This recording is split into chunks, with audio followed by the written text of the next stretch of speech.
It's the end of the day with Ray. Hello, my friends. Well, today we're going to jump on the Sharp Interactive board. We're going to go through HP's first quarter, FY 2023. You can see on that Sharp Interactive board, I got crashing revenue in red letters. They had an 18% decline in revenue year over year. I will give them this. They had a great operating profit. HP knows how to make some operating profit. The problem is they're not investing in their future. That's always been my problem with HP. And today I want to share some thoughts as we go through this presentation, because HP is quickly running out of the cash they need to really invest in that company, because they spent most of their money buying back their own shares, over $14 billion. And I know you got Warren Buffett out there talking about how share buybacks are a good thing. Well, they could be a good thing as long as the company is positioned for the future. Buying back your stock because you believe it's undervalued and then not positioning the company for a continuous relevance could be a problem for the shareholders holding the bag. Because, if there's nothing left for you to do because you focused on all the wrong things, well, the company's going to collapse. And, terminating 6,000 and 5,000 and 4,000 employees at a time to make sure you bring in enough cash so you go out and buy back your shares is probably not a good thing. An oil company making gobs of cash and profit, well, maybe buying back some of their shares makes some sense. But at the end of the day, in HP's case, I beg to differ. I think they could have done a lot more with that money. And one of the things they should have done is they should have got together with Xerox. Regardless of all the emotion and nonsense around that, they should have got together with Xerox, because Xerox would have gave them a delivery mechanism to the end user that they could have delivered products and services, and they could have built a business for the future with two iconic brands. But instead, HP decided, no, let's just invest in ourselves because our shares are undervalued. And I don't know where the hell they're even thinking that from, because when you look at the realities, the shares aren't undervalued. And the $14 billion that they've spent since like 2019, they're pretty much flat or even. They're not making any money on that. So without any further ado, let's jump on that Sharp Interactive board. I want to go through my presentation. The first slide I want to show you is this one, and I took the Yahoo stock price and I just expanded it out because I believe HP is in a bubble like a lot of other tech sectors, and the bubble's going to bust. But I want you all to look at this. If you go back to 2018, this dotted line is $19 a share. And folks, you can see that thing has been $19 a share all the way into 2018. Okay, it started to come down, and it got as low as $14 a share during the height of that pandemic. And then what happened?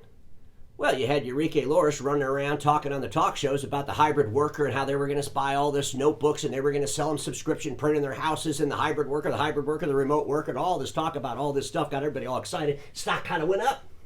And it kind of came back down again. And then it went up again. People started buying the notebooks, everybody got excited, then it started to go back down again, and I believe it's going to pop. And when it pops, it's going to settle out between $19 and $14 a share. And since 2019, all those stock they bought back, those $14 billion worth of stock that they bought back, well, they're going to not be in a really good position with it. Folks, it's just reality. The market's going to get back to where it was before the pandemic. Before the pandemic, people were realizing people don't print.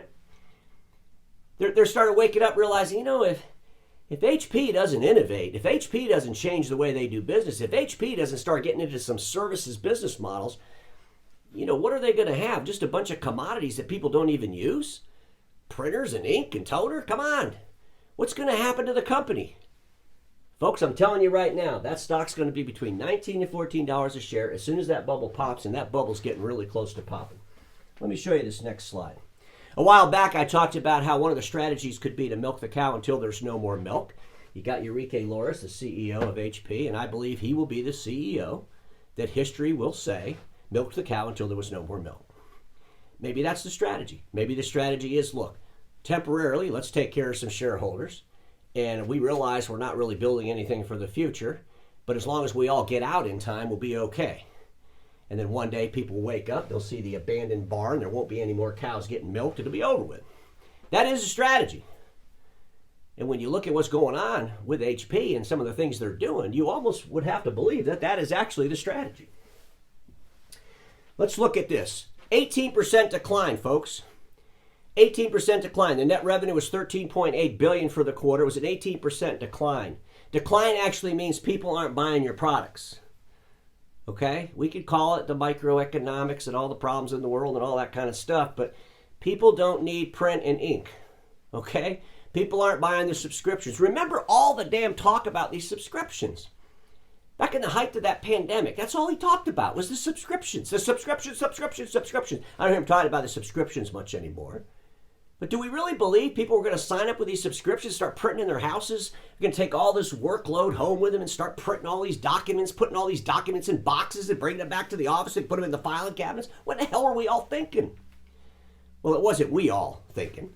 It was the folks over there at HP that were perpetuating this story about this hybrid and remote worker and how they were going to be able to benefit from that.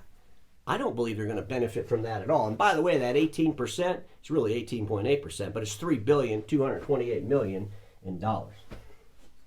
Let's look at the revenue by group. They got the printing group was $4.6 billion in revenue, a 4.5% decline. Personal systems was $9.2 billion in revenue. It was a 24.4% decline. So this isn't good. This isn't growth. And that printing group, that thing's been declining for like 5-6 quarters in a row, folks. You know, the fourth quarter of last year for them, it was double digit in the supply business decline. This quarter, I believe it's at 7. We'll get to that in a second. But they're declining all over the world. In Americas, they declined 16%, right? In EMA, they declined 22%. They don't do it in red, so I wanted to put the red there because a lot of times people see the blue and they might get confused. Oh, they had growth of 60%. No. The arrow's going down, so it should be red. APJ, 25%. They had a 19%. 25% of the revenue, 19% decline. EMEA, 34% of the revenue, a 22% decline. And of course, America's 41% of their revenue with a 16% decline. But what I noticed on this particular chart, in their investor relations tab, you can go find all this stuff yourself. Of course, you're not going to see all the red. I put that on there. But where's Poly at? They used to have an other category where they showed the distribution of the revenue within the company. And now they don't have the other category. So I'm wondering, where the hell is Poly? Okay? Because Poly produces some revenue. They should have a quarter's worth of revenue from Poly. And Poly's last year, before HP bought them, I think they did about $1.7 billion in revenue. And so you're looking at a $400 or $500 million run rate per quarter. There's $400 or $500 million in there somewhere, right? You would think. Where's Poly? HP, I think you should share where Poly is, because maybe the world would feel a little bit better if they knew what Poly was doing now that it's in your hands. Is it growing? I mean, you say you bought this because you want to take advantage of the hybrid and remote worker. How is that working out? Hey, we bought Poly. The run rate was about $400 million a quarter. We were able to increase that by $25 million our first quarter. We're all excited. Here's what we're doing with it. Nah, you don't hear any of that. Let's just bury it somewhere. Hopefully nobody will bring it up. And the other question I got to ask HP is, where's your break even on the print business? When you start thinking about that, you've got a break even cost on that print business. And sooner or later, with these declines in supplies that we keep seeing quarter after quarter after quarter, sooner or later, there's going to be a pressure point that causes an explosion. Where's that at? When's that going to happen? I think we all need to start asking some tougher questions of HP. Let's look at this in a little bit more detail from the personal systems and the printing for the first quarter. Personal systems, $9.2 billion in revenue. They had a $497 million operating profit, 5.4%. So you could see double the revenue, and the operating profit is like a third of the operating profit of print. So we're all betting on print. That we're sitting at the table playing blackjack, and we're getting all these 21s. We're getting opportunities to split them. We're doubling down. We're feeling so good about playing the game. But boy, we better know when to take those chips off that damn table. Because that printing business one day is going to get BAM!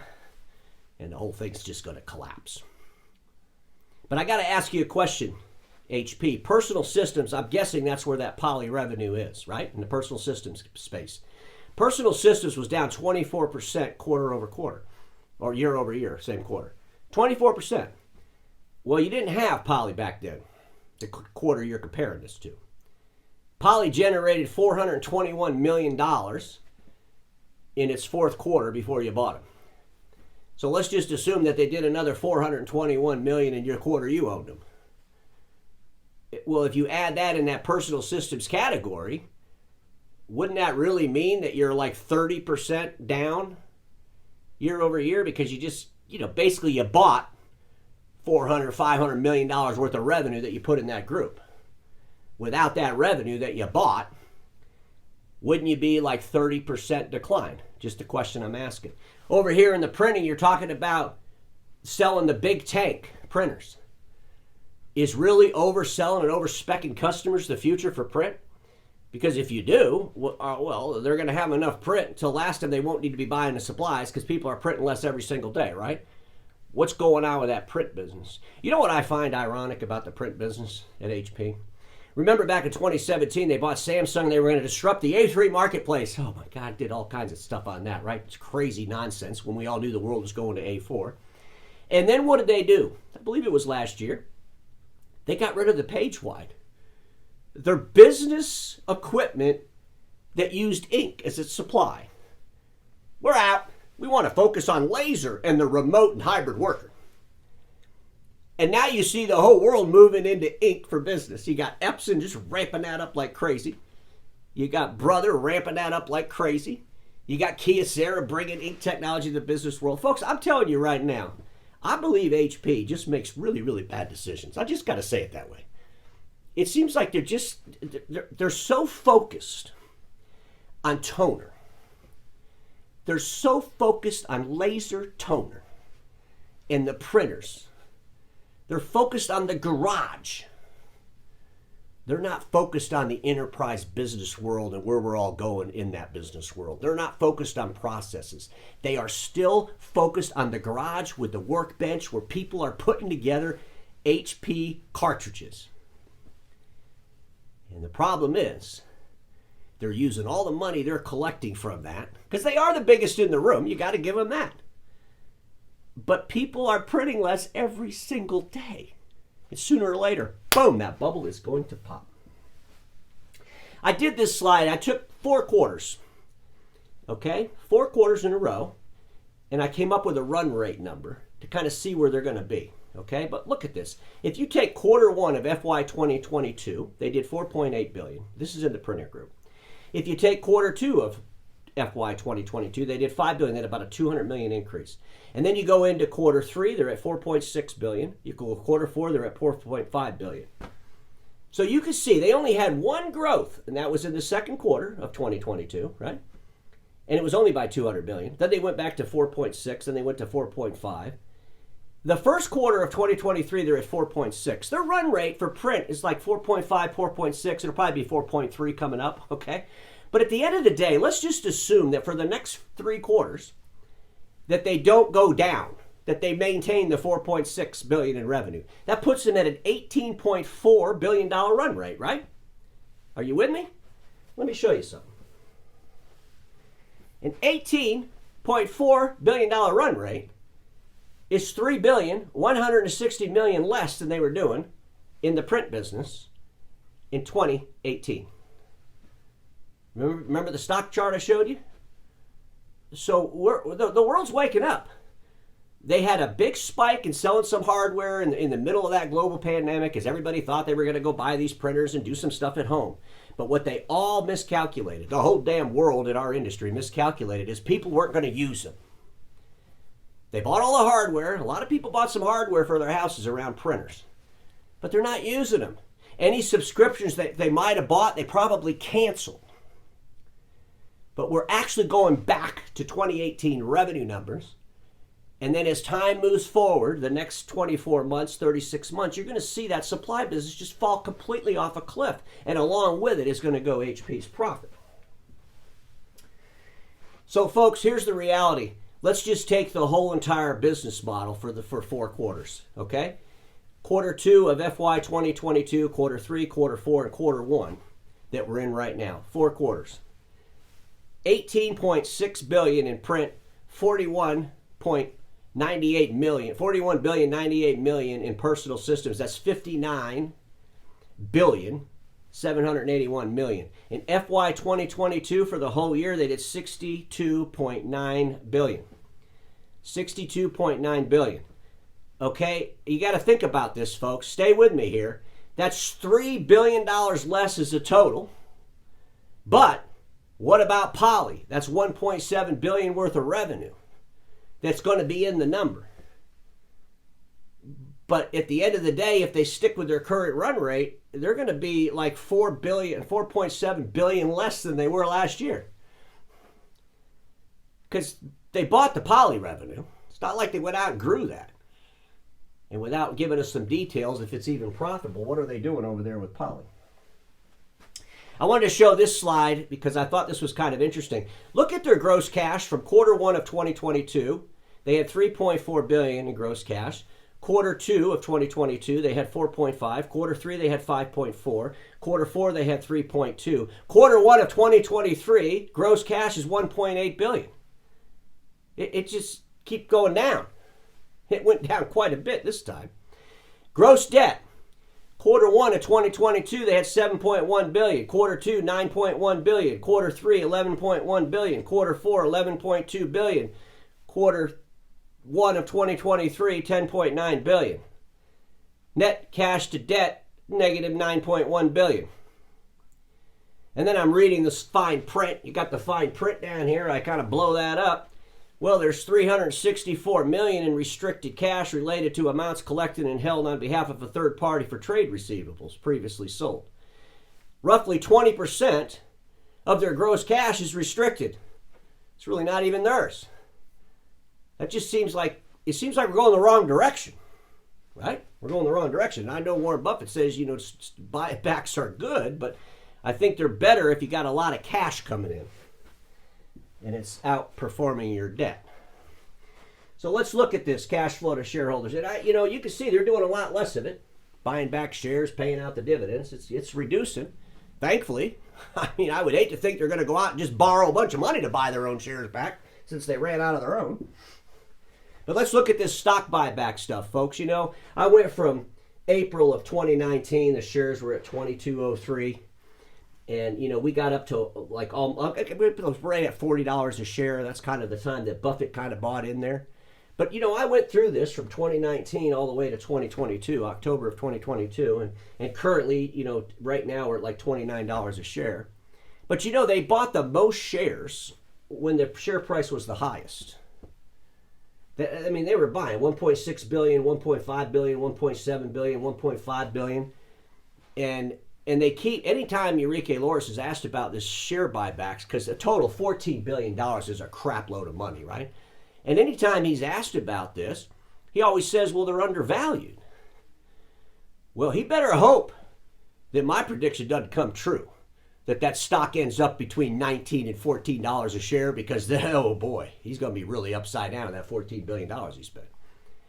But at the end of the day, folks, they spent the most money when the stock was the highest.